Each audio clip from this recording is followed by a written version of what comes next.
ஒரு கதை ஒன்று சொல்கிறேன் கேட்குறீங்களா? கதைன்னு சொல்கிறத விட இது வந்து ரியல் வாழ்க்கையில் நிறையா பேருக்கு கனெக்ட் ஆகிருக்கும்.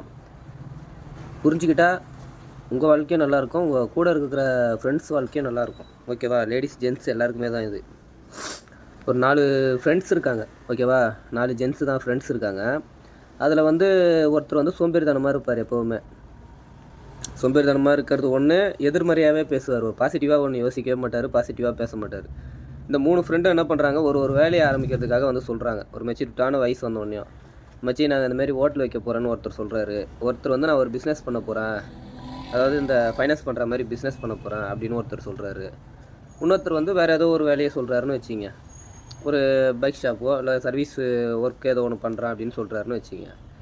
இந்த சோம்பேறித்தனமாக இருக்கிற ஃப்ரெண்டு என்ன தெரியுமா சொன்னார் அவங்க எல்லாருக்கிட்டையும், எதுக்குடா தேவையில்லாமல் காசு எடுத்துகிட்டு போயிட்டு வேஸ்ட்டு பண்ணுறீங்க, அந்த வேலைலாம் சரியாக வராதுடா, நம்ம இப்படியே கொஞ்சம் ஜாலியாக இருந்தோமா ஏதோ ஒன்று அப்படியே பண்ணிக்கிட்டு நம்ம லைஃப்பை ஓட்டிக்கிட்டு போவோம், எதுக்கு தேவையில்லாமல் இந்த மாதிரிலாம் ரிஸ்க் எடுத்து இருக்கிற காசை காலி பண்ணுறீங்க அப்படின்ற மாதிரி அவர் வந்து எல்லாருக்கிட்டையும் சொல்கிறாரு. இவனுக்கு என்ன பண்ணுறானுங்க, அவர் பேச்சை மீறி போயிட்டு அவன் வேலையை ஸ்டார்ட் பண்ணுறாங்க. ஸ்டார்ட் பண்ணி எல்லாருக்குமே நல்லா போயிட்டுருக்கு. திருப்பி ஒரு டைம் ஒரு கட்டத்தில் 3 பேரும் இவங்க வந்து பார்க்குறாங்க. அவன் பார்த்தா ரொம்ப கஷ்டத்தில் இருக்கான். ஏன்னா எந்த வேலையும் செய்கிறதில்ல, ஒரு 10 ரூபா கூட இல்லாமல் கஷ்டத்தில் இருக்கான். அவனுக்கு பார்த்துட்டு என்ன பண்ணுறானுங்க, காசு எதனா ஹெல்ப் பண்ணலான்னு பண்ணுறானுங்க. அவன் என்ன பண்ணுறான், வேணான்றான். கௌரவமாக எனக்கு வேணாம், நான் வந்து பார்த்துக்கிறேன், நீங்கள் போங்க, நீங்கள் நல்லா இருங்க அப்படின்ற மாதிரி சொல்கிறான். காரணம் என்னென்னா, அவனுக்கு முன்னேறினதுனால இவனுக்கு ஒரு மாதிரி ஆகிடுச்சு மனசுக்குள்ளே. அதுக்கப்புறம் அவனுக்கு என்ன பண்ணுறானுங்க, கடவுள்கிட்ட வேண்டிக்கிறானுங்க. கடவுளே என் நண்பன் இந்த மாதிரி இருக்கான், அவனுக்கு வந்து எது கேட்டாலும் அவனுக்கு வந்து நடக்கணும் அப்படின்னு சொல்லிடுறானுங்க. அதுக்கப்புறம் கொஞ்ச நாளில் என்ன ஆகுதுன்னா, அவனுங்க சொன்ன மாதிரியே இவன் சொன்ன மாதிரியே அவனுக்கு 3 பேர் வேலையுமே லாஸ் ஆகி போயிடுது. ஒரு காரணத்தில் லாஸ் ஆகிட்டு திருப்பி இவன் கூடயே வரானுங்க. ஆமாண்டா நீ சொன்ன மாதிரியே இப்படி ஆகி போச்சுடா, நாங்கள் தேவையில்லாமல் காசு செலவு பண்ணோம், நல்லா வந்தது, ஆனால் என்ன எதுனே தெரில, திடீர்னு லாஸ் ஆகி போச்சுடா அப்படின்ட்டு. அதுக்கு இவர் என்ன சொல்கிறாரு, ஆமாம் நான் அதான் முன்னாடியே சொன்னேன்ல, இருக்கிற காசை வச்சு நம்ம ஜாலியாக என்ஜாய் என்ன பண்ணியிருக்கலாம், போய் தேவையில்லாமல் போட்டு லாஸ் ஆகி போயிட்டீங்க, அதுதான் நான் முன்னாடியே சொன்னேன் அப்படின்னு சொல்கிறாரு. அதுக்கப்புறம் கொஞ்சம் வயசாகி இவனுங்க எல்லாருமே இறந்துடுறானுங்க. இறந்தோடனே கடவுள்கிட்ட போயிடுறானுங்க. கடவுள் வந்து சொல்கிறாரு, கடவுள்கிட்ட இவனுங்க கேட்குறானுங்க, என்ன கடவுளே நாங்கள் இவ்வளோ கஷ்டப்பட்டு ஒர்க் பண்ணோம், எங்களுக்கு எல்லாமே வந்து நாங்கள் எடுத்த முயற்சி எல்லாமே வேஸ்ட் ஆகிடுச்சே ஏன் அப்படின்ட்டு. அது கடவுள் என்ன சொல்கிறாருன்னா, அப்பா நீங்கள் தான்ப்பா உங்கள் ஃப்ரெண்டு வந்து எதை கேட்டாலும் வந்து கொடுக்க சொன்னீங்க, கஷ்டப்படுறாரு அப்படின்ட்டு. உங்கள் ஃப்ரெண்டு வந்து அவனுங்க வேலை வந்து நல்லா இருக்காது, அவனுங்க எப்படி முன்னேறிட்டானுங்க, அவனுங்க எப்படி முன்னேறுவானுங்க, இது வந்து கரெக்டாக வராது அப்படின்னு சொல்லி பேசி உங்கள் வாழ்க்கையும் இந்த மாதிரி ஆகி போயிடுச்சுப்பா அப்படின்னு வந்து சொல்கிறாரு கடவுள். இந்த உதாரணம் எதுக்கு சொல்கிறேன்னா, நம்ம வந்து நிறைய பேர் வந்து நம்ம எதனா ஒன்று சொன்னோன்னு வச்சிங்களேன், நெகட்டிவாகவே வந்து பேசுவாங்க.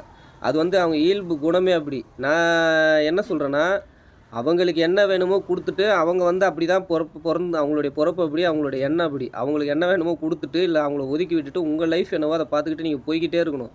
நீங்கள் நின்று அவங்களுக்கு நிதானமாக பேசி, இல்லை அவங்களுக்கு புரிய வைக்கலான்னு இது பண்ணிங்கன்னா, அது வந்து புதகுழி, உங்களையும் வலிச்சிக்கும் அந்த சிக்கலில். ஓகேவா?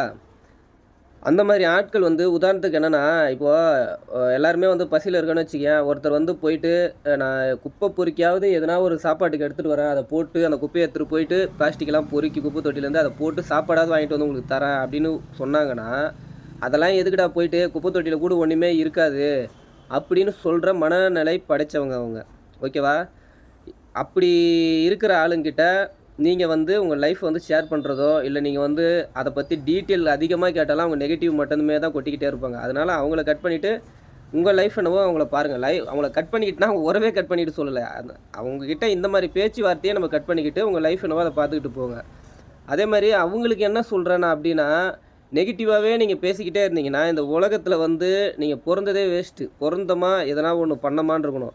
அப்படி இல்லைன்னா நீங்கள் அடுத்தவங்களை தடுத்து நிறுத்துறதே நீங்கள் வந்து பொழப்பாக வச்சுக்கிட்டு இருக்க மாதிரி இருக்கும். ஓகே, முடிஞ்ச அளவுக்கு காசு பணம் எதுவுமே கொடுக்கலனாலும் பாசிட்டிவாக வந்து அவங்களுக்கு வந்து ஒரு வேலையை சொல்லணும். நான் வந்து கூட இருக்கேன், நான் சும்மா தான் இருக்கேன், நான் வந்து கூட உனக்கு ஹெல்ப் பண்ணுறேன், என்னால் முடிஞ்ச அளவுக்கு நான் காலையில் சீக்கிரமாக இருந்து வரேன், உனக்கு ஹெல்ப் பண்ணுறேன், நீ என்ன வேலை சொல்கிறியோ நான் பண்ணுறேன், என் லைஃப் இதுவாக இருந்தாலும் உன்னை நான் நல்லா இருக்க வைக்கிறேன், உனக்கு நான் நல்லது பண்ணுறேன். அவர் வந்து கும்பிடணும் சாமியை, இதுமாரி என் ஃப்ரெண்டு இப்படி பண்ணுறாரு, எங்கள் அப்பா இப்படி பண்ணுறாங்க, எங்கள் அம்மா இப்படி பண்ணுறாங்க, அது அவங்க எல்லாம் நல்லா இருக்கணும் அந்த பிஸ்னஸ் பண்ணி அப்படின்னு அப்படி வேண்டிக்க முயற்சி பண்ணுங்கள். ஓகே, நம்ம உட்காந்துட்டோன்றதுனால எல்லாருமே உட்காந்துட்டோம் அப்படின்னு நினைக்கக்கூடாது. நம்ம சோம்பேறித்தனமாக இருக்கிறத வச்சு அடுத்தவங்க ஓடுறதுலேயும் அதை போய் நம்ம பின்னவும் கூடாது. ஓகே, இது நிறையா பேர் ரியல் வாழ்க்கையில் பார்க்குறதுனால எல்லாருக்கும் பொருத்தமாக இருக்கும் அப்படின்னு நினைக்கிறேன், அதனால சொல்கிறேன். ஓகே, பாய்.